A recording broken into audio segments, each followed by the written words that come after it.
நுவரெலியா சீதாயிலிய சீதையம்மன் ஆலயத்திற்கு இலங்கைக்கான இந்திய உயர்ஸ்தானிகர் சந்தோஷ் ஜா உள்ளிட்ட குழுவினர் இன்று விஜயம் மேற்கொண்டிருந்தனர். ஹனுமான் ஜெயந்தியை முன்னிட்டு ஆலயத்தில் இடம்பெற்ற சிறப்பு வழிபாடுகளில் இலங்கைக்கான இந்திய உயர்ஸ்தானிகர் உள்ளிட்ட குழுவினர் பங்கேற்றனர்.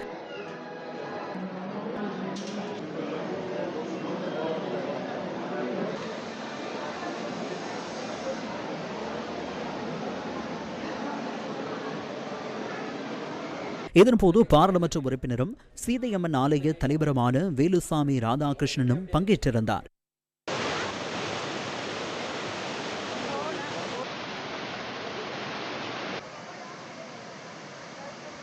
ராமாயண இதிகாசத்தில் சிறப்பிடம் பெறுகின்ற அனுமன் அவதரித்த தினமே அனுமன் ஜெயந்தியாக அனுஷ்டிக்கப்படுகிறது. மார்கழி மாத அமாவாசையில் மூல நட்சத்திரம் இணைந்து வரும் நன்னாளில் அனுமன் அவதரித்ததாக நம்பப்படுகிறது. அனுமன் ஜெயந்தியை முன்னிட்டு நாமக்கல் ஆஞ்சநேயர் கோவிலில் சிறப்பு பூஜைகள் நடைபெற்றன. ஒரே கல்லில் ஆன 18 அடி உயரம் கொண்ட நாமக்கல் ஆஞ்சநேயருக்கு 1,08,000 வடைகளாலான மாலை அணிவிக்கப்பட்டு சுவாமிக்கு இன்று அலங்காரம் செய்யப்பட்டிருந்தமையும் விசேட அம்சமாகும்.